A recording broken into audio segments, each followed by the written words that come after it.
So as a very, very brief review, what we covered last Friday was inductors and inductance, and we came up with a set of equations. So for inductors,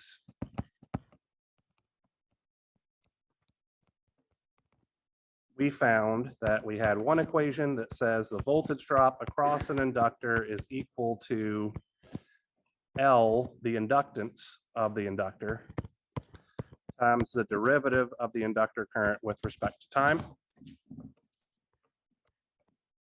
From this equation, we did a little bit of algebra and calculus and found that the inductor current can be expressed as 1 over L times the integral from T naught to T of VL of T prime dt prime plus IL at T naught. We then developed an equation for the power absorbed by an inductor, which will always be the product of the current and voltage, but can also be expressed as L I di by dt.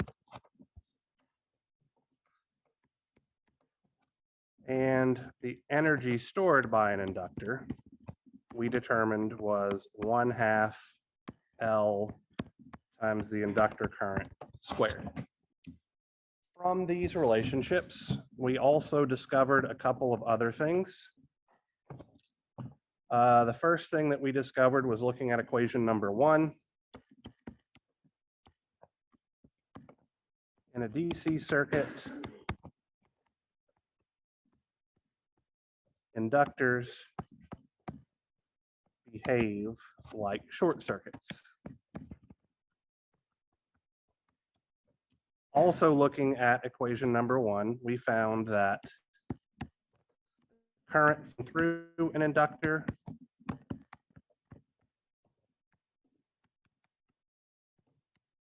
cannot change abruptly.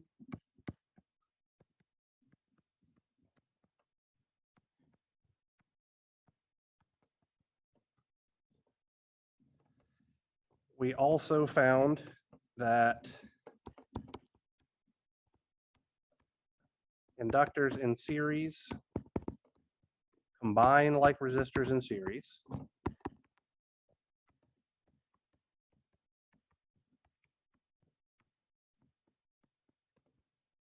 And we found that inductors in parallel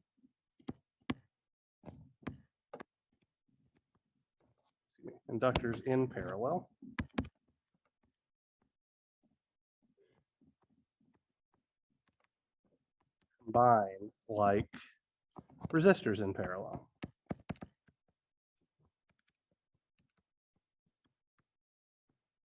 So this is what we spent roughly an hour doing on Friday, okay? Now I'm bringing all of this information up because we are about to talk about capacitors. And capacitors and inductors are what are considered electrical duals of each other, okay?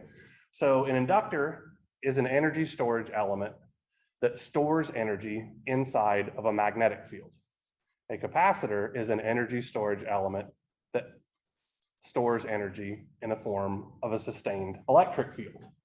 And so what that's going to mean, we're going to go through a more formal thing here, but effectively, every single one of these relationships that we have written down, we're going to find an equivalent relationship for a capacitor. And we can actually find them without doing any work whatsoever. Because they are electrical duals, if we switch current and voltage and we switch inductance and capacitance, we get the relationship for the other. That's it. That is all we have to do. So with that in mind, let's now talk more formally about capacitors. So physically, the most common form of capacitor that we'll find is simply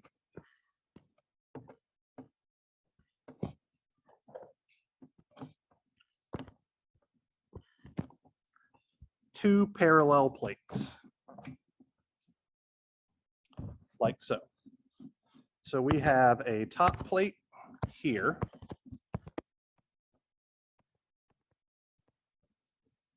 a bottom plate down here,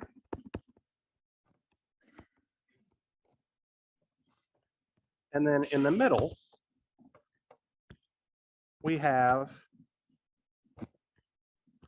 what's called a dielectric material. And this dielectric material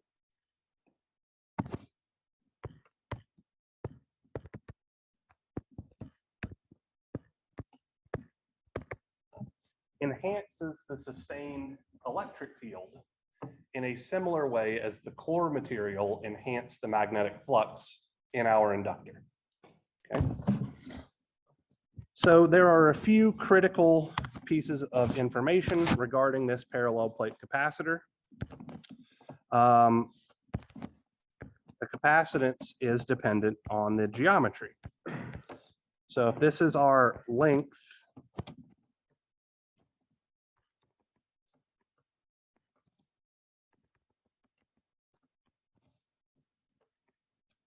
this is our width, and this distance here, the distance separating the plates is d, then the capacitance exhibited by this particular device is given as epsilon WL over d, which tells us a couple of things. First, the closer that we can get those plates together, the larger the capacitor value we'll have. Secondly, the larger we can make those plates, the larger the capacitor value will have. I'm bringing this up because we are used to dealing with things on the order of single-digit ohms to tens of ohms to kilo ohms to all that kind of stuff. For capacitors, we should expect to be dealing with nanofarads and microfarads and things like that, because to make a 1 farad capacitor would require something about as large as this table. Okay, 1 farad of capacitance is huge. You don't see those size of capacitors except in very, very specific applications. The only one I can think of off the top of my head is a railgun installation on a naval battleship. Like, they require huge capacitors in order to store enough energy to fire their aluminum slugs at twice the speed of sound. Other than that, you don't really see big capacitors anywhere. Even in industrial applications, you're probably only going to see millifarad sized capacitors, okay? So this is where understanding all those units and all that kind of stuff is really gonna come into play. We're expecting to see incredibly small numbers with this. We might play around with large farads theoretically here, but you will never, ever see that in practice. All right, so let's talk about what a capacitor does, okay? So I know that you all haven't had, or not all of you have had your physics 202 class yet, but how a capacitor works is if you apply a voltage drop across this thing by providing some voltage source, you're going to have a certain polarity of charge accumulate on one of the plates, which will in turn attract the opposite polarity charge to the other side, right? So for every proton or hole, if we're dealing with a semiconductor or something like that, we put on this top plate, we attract an electron to the bottom plate such that the charge is always perfectly balanced, okay?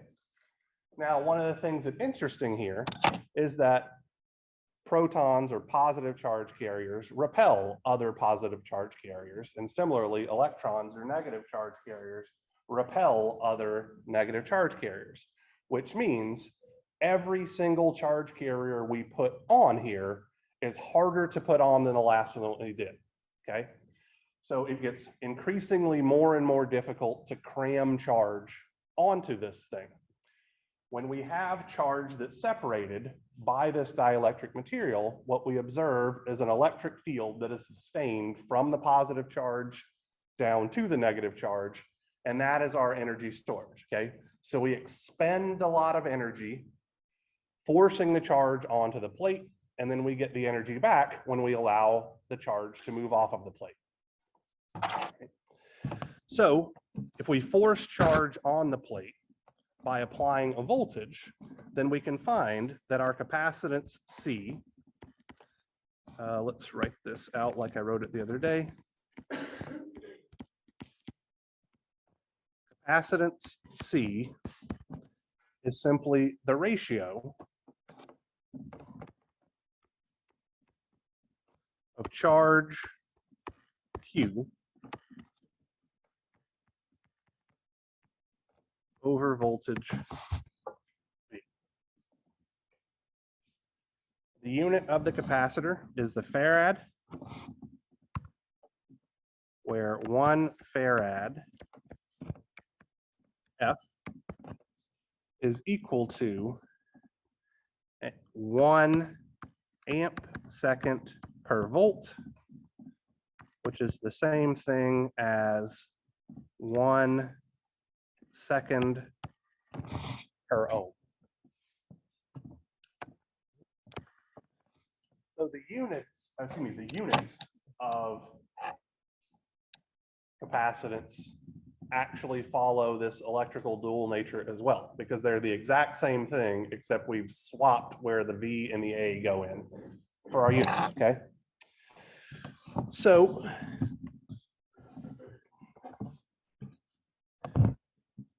there are 2 types of capacitors that you will likely see. And so I'm going to go ahead and introduce our schematic diagram representation here. So this is the schematic representation of a generic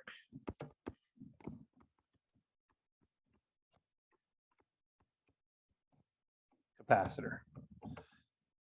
It is literally 2 parallel plates. So much like the schematic symbol for an inductor was a coil, because that's what inductors are, the schematic symbol for a capacitor is exactly what it physically is, pair of parallel plates, okay? We might have some voltage drop across it, Vc of t like so, and some current flowing through it, Ic of t like so, and our capacitors will obey the passive sign convention such that if current is flowing into the positive polarity terminal, the capacitor is absorbing power and energy. If the current is flowing into the negative polarity terminal, the capacitor is supplying power and energy. Okay.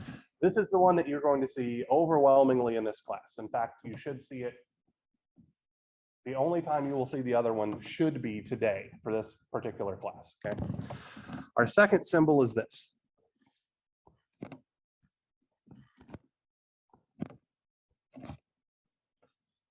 Effectively the same thing, except that one of the plates looks like a curved thing, okay? So here's Vc of t,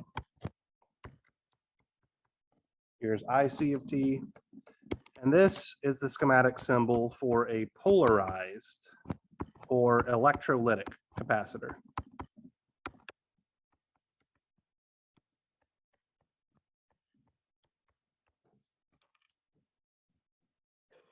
Some textbooks and YouTube videos and all that kind of stuff tend to use these 2 things interchangeably, but that is actually incorrect, okay? An electrolytic capacitor is a specialized type of capacitor that you can only plug into the circuit in one direction. If you plug electrolytic capacitors in backwards, meaning that you put the positive polarity voltage on what I've identified here as the negative polarity terminal, it will literally burst and no longer behave as a capacitor, okay? It's got a little chemical inside it, and effectively, if you hook it up wrong or if you put the wrong polarity voltage across it, it burns it out like that. So every capacitor that we are going to use in all of our experiments and all that kind of stuff like that in this class are general capacitors that do not have a particular polarity, so that we don't have to order 70 of them every year as you guys don't pay attention and break them, okay? So all we're doing in this class is going to be dealing with generic capacitors. Okay, just wanted to make you aware. what that other symbol actually means, because I know that you guys supplement listening to me rant about this bullshit with watching other people's videos and reading other people's books and all that kind of jazz.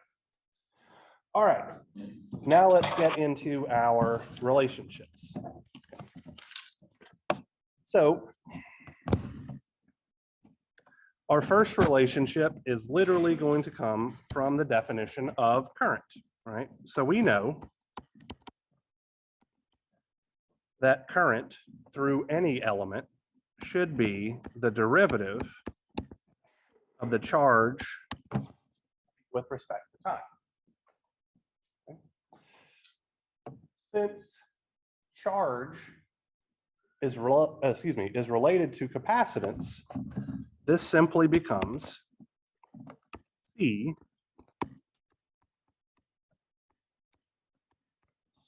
dV by dt.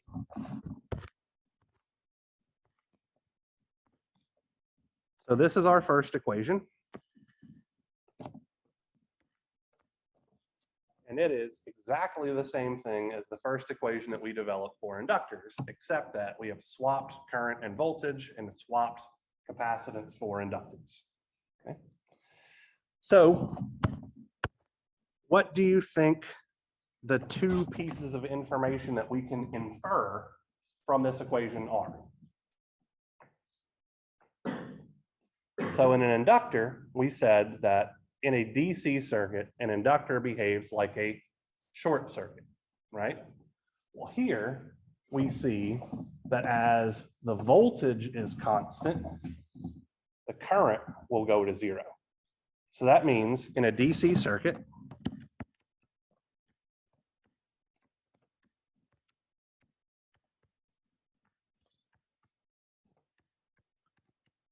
a capacitor behaves like an open circuit.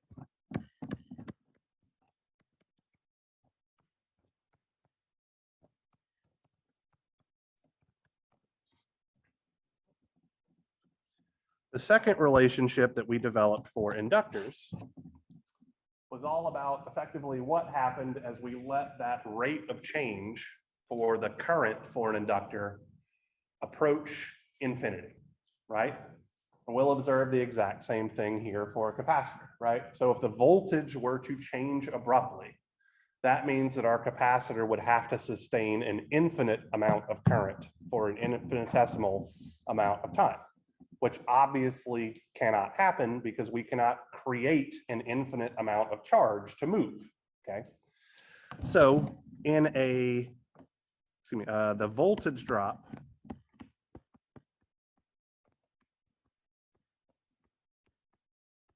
across a capacitor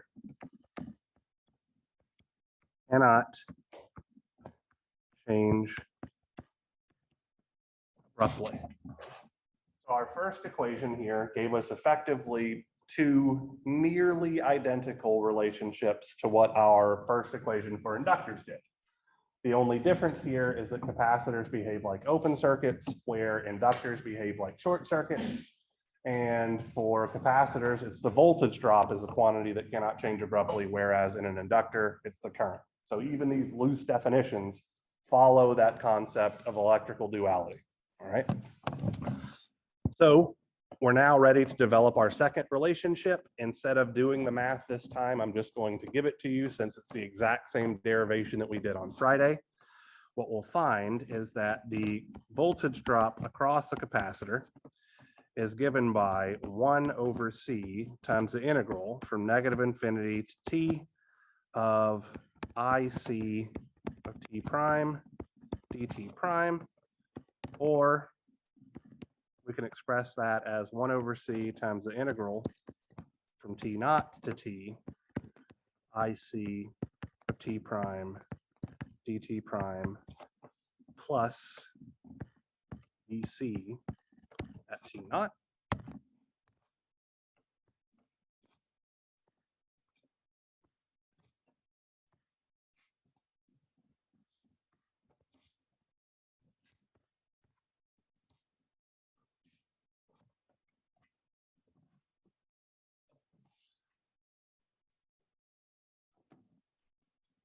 Moving along, power absorbed by a capacitor is always current times the voltage. If we substitute in our relationship for IC of t here, equation 1 effectively, what we'll find is that the power absorbed by a capacitor can be expressed as C, the capacitance value, times the voltage, times the derivative of the voltage,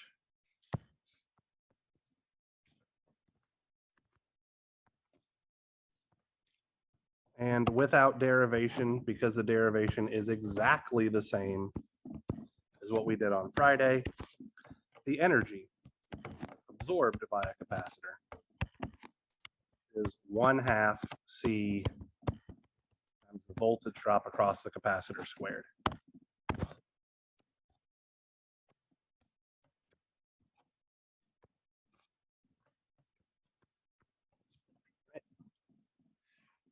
So now let's talk briefly about combining capacitors.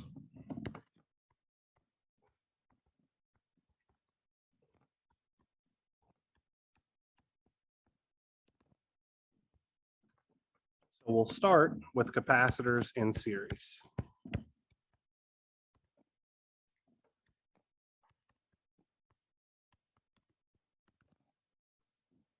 So let's say that we have a network containing multiple capacitors connected in series.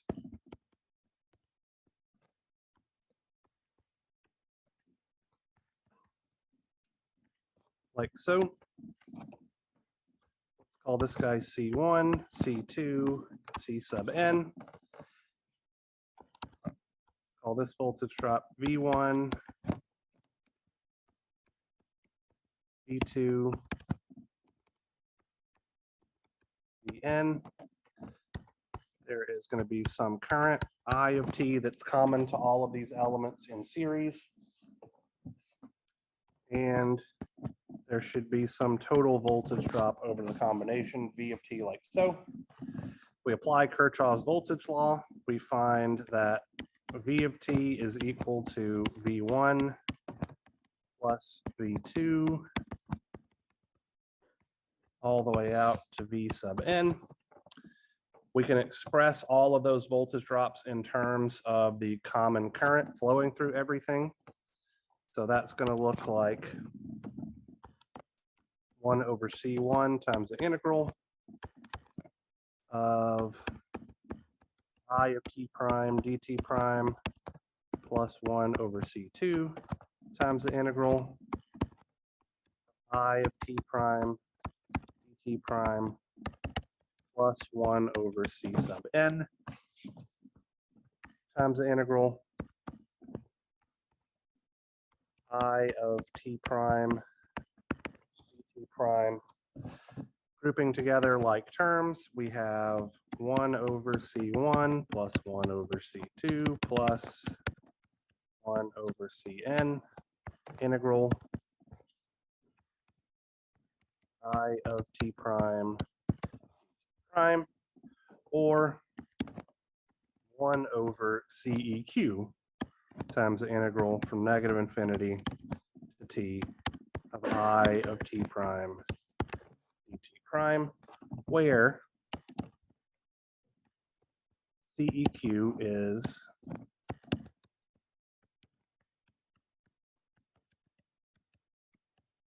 this mathematical expression, or more succinctly, we could say that capacitors in series combine like resistors in parallel.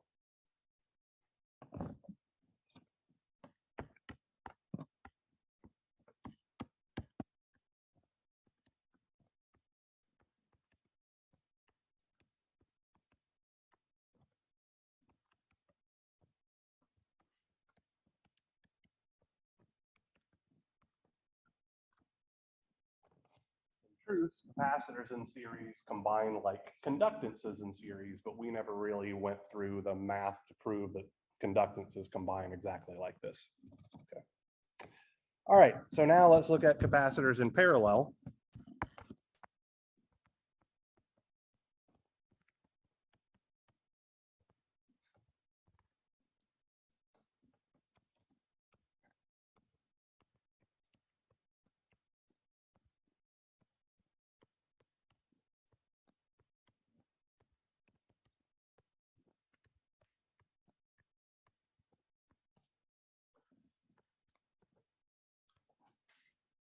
So let's say that each of these capacitors is carrying an individual current I1 through I sub n.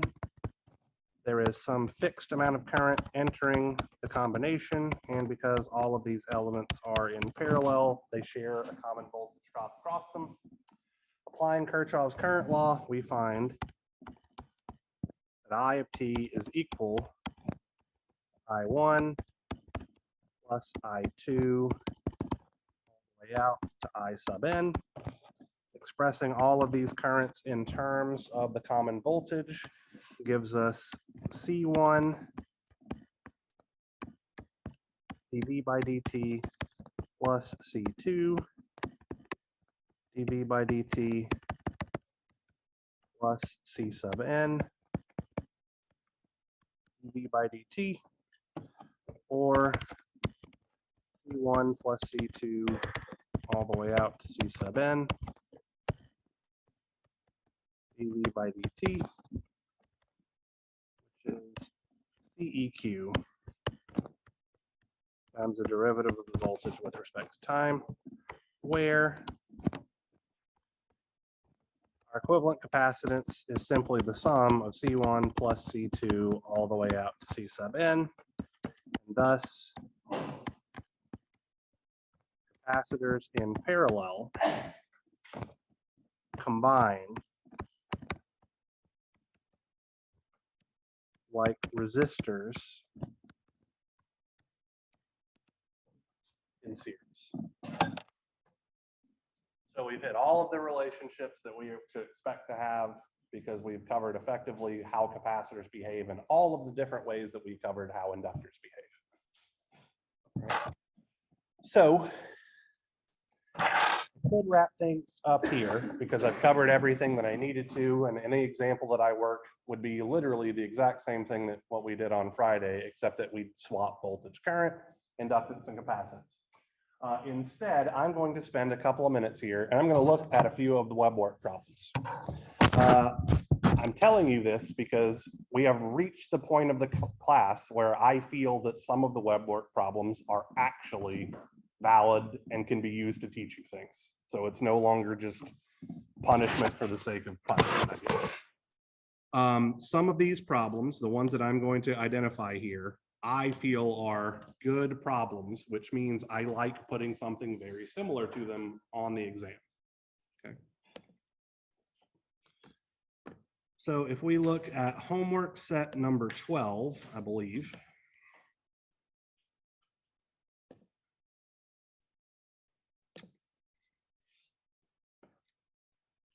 This guy right here is what I consider to be a good problem.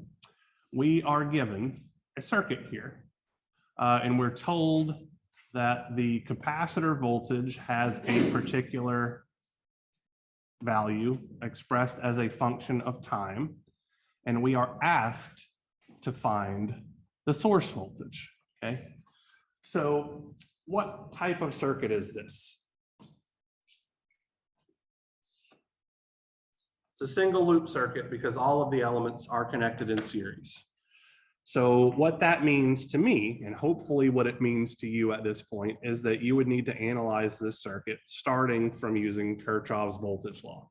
Anytime you have a single loop circuit, KVL is probably the easiest thing to use here, okay? So let me write this thing down.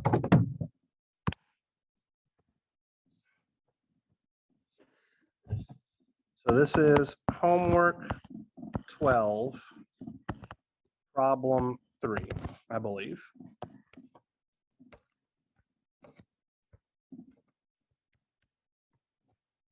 We have Vs of t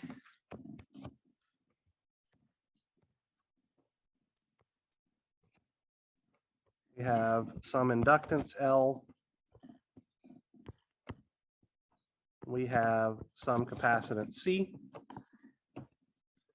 and okay, it does give us the polarity here.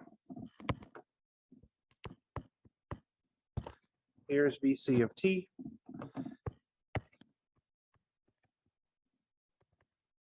VC of t is a known quantity.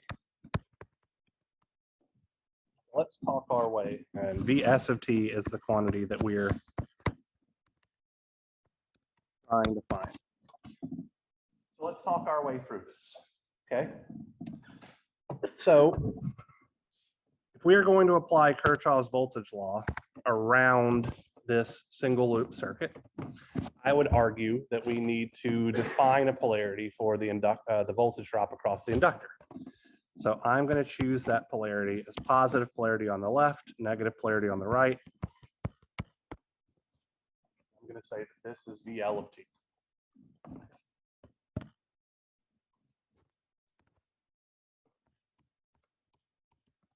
The results of my Kirchhoff's voltage law equation here should simply be that my source voltage Vs of t is equal to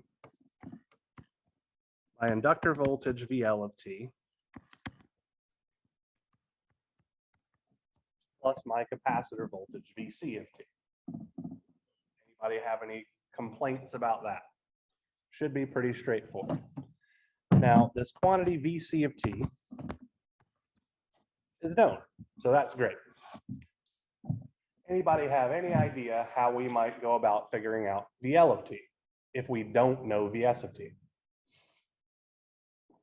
Finding the current, exactly right. Because this is a single loop circuit, finding the current flowing through all of the elements is the most powerful piece of information that we could possibly know. So I'm going to define our current. Let's do it in purple.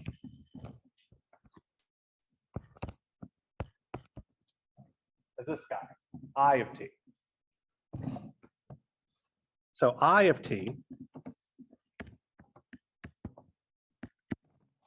can be found by using that first equation that we developed for capacitors, right? So the current flowing through a capacitor is C times the derivative of the voltage, and we know the capacitor voltage. So this is just going to be C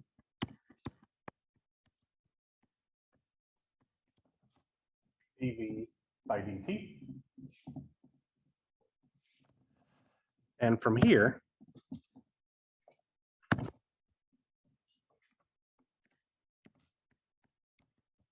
VL is going to be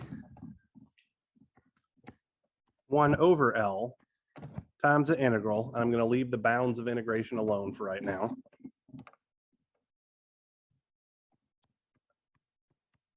I of t prime dt prime. Now, I'm going to pop back over to the problem statement and see whether things were defined well here. And the short answer is not particularly, okay?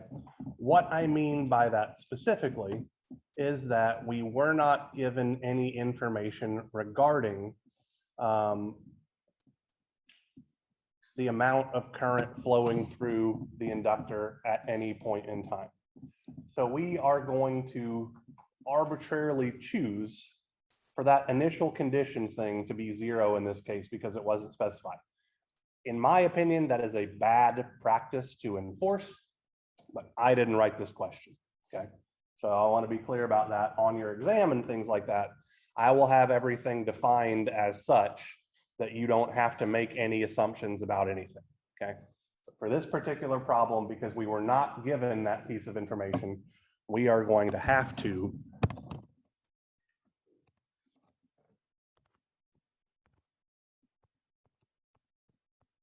assume I at 0 is equal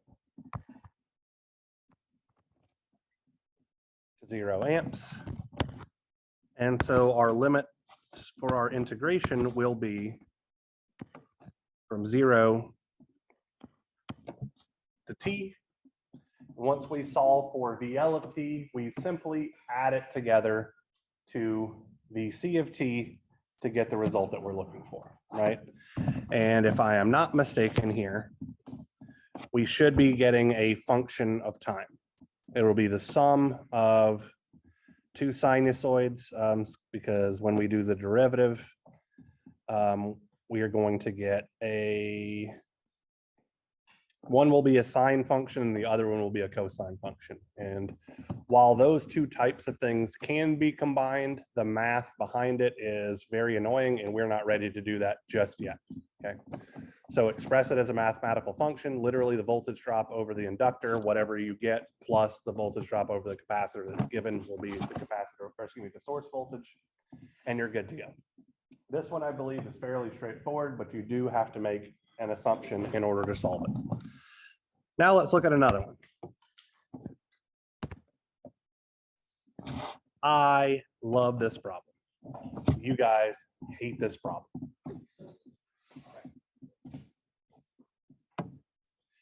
So this is very similar conceptually, okay? We are given Vs, so we know what our source voltage is. We are also told that our current leaving the positive polarity terminal of our source at t is equal to 0 has a specific value, and we are asked to find our source current for all time greater than t is equal to 0. So a couple of things here. This circuit is effectively a single node pair circuit, or at least we can make it a single node pair circuit by combining those two capacitors in series. So that should be your first step, in my opinion. So take a look here. This is homework 12, problem 5.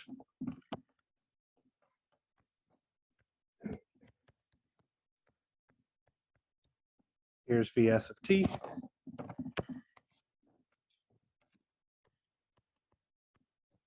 Here's some equivalent capacitance, CEQ. Here is some inductance L. Our current Is of t is defined like so.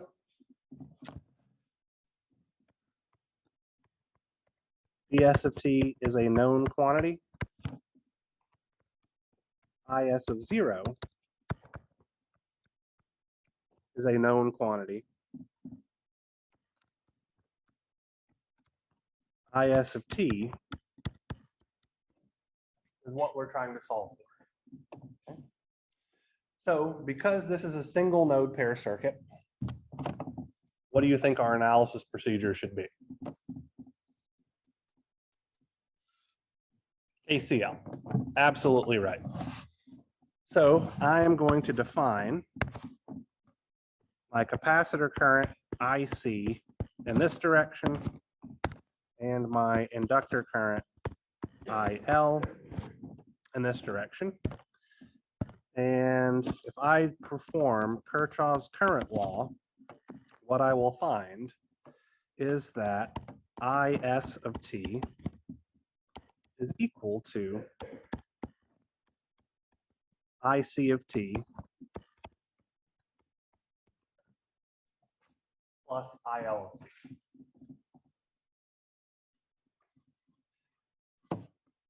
So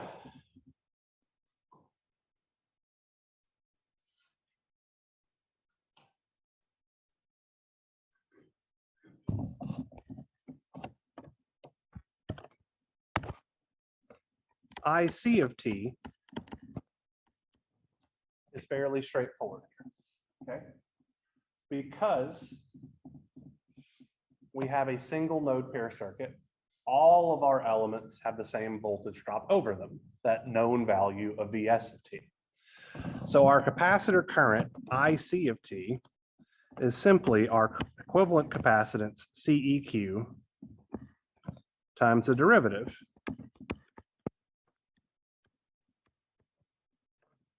Vs of t.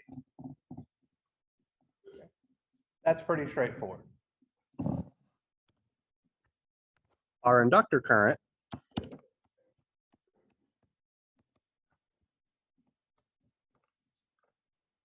is going to be 1 over L times the integral. We're going to leave the boundaries of our integral off for right now.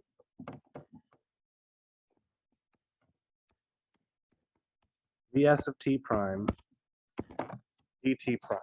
Okay. So we were not given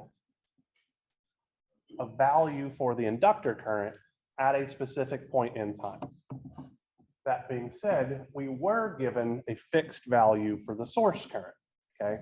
So effectively, we weren't given the exact piece of information that we need, but we were given us a piece of information that leads me to believe we should not be assuming a value here, okay?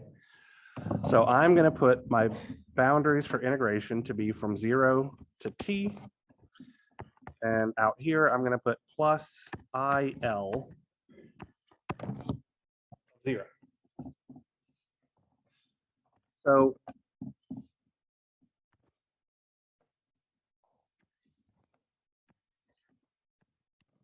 this guy right here is something that we need to find.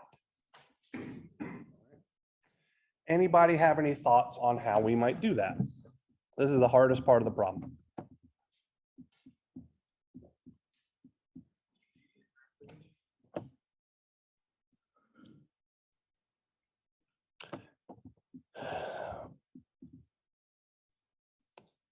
Not particularly, because we don't have a known current flowing into passive elements. Like if we knew IS of t, there would be a way that we could force current division to fit this using the relationships that we've developed. But because we don't know IS of t, I would argue it's not going to be particularly helpful here.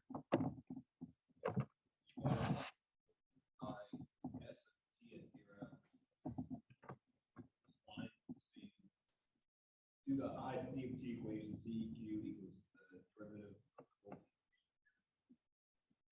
You just plug in 0 from that, subtract 55 minus that number. You're 100% correct. So effectively, I'm going to summarize what you said here. Over on the right-hand side here, if we perform Kirchhoff's current law, we can say that IS of 0 must be equal to IC of 0 plus IL at 0, because Kirchhoff's current law has to be valid for all points in time, right? It is the law of conservation of charge. It cannot be violated. Well, IS of 0 is known. IC of 0 can be found by simply evaluating our relationship for IC at t is equal to 0. And from there, we can solve for the IL initial condition on our inductor current that we're missing. Very, very astute observation. At that point, it's literally just plugging all this crap in and adding it all together. This is probably one of the hardest homework problems that's assigned in this class, which is why I like to talk about it. And it's also kind of why I like to put it on the test. If you can do something like this, I firmly believe you know what the hell you're doing in this class, okay? So this is usually something like this is a general 4-point question, not unlike anything that else that we've done, but this is the kind of thing that I like to do to identify who am I going to reach out to come work for me on one of my internship projects and stuff. Because if you know this, you're doing very, very well in this class. Okay. All right, so I think that's enough out of me. I've ranted for 53 minutes. So if you have any questions about anything, I would be happy to answer them. If not, work on your in-class assignments, and I will float around the room and help out as is necessary. When I said earlier that we were making an assumption here that I of 0 is equal to 0, that was completely and utterly asinine because I'm using the wrong equation.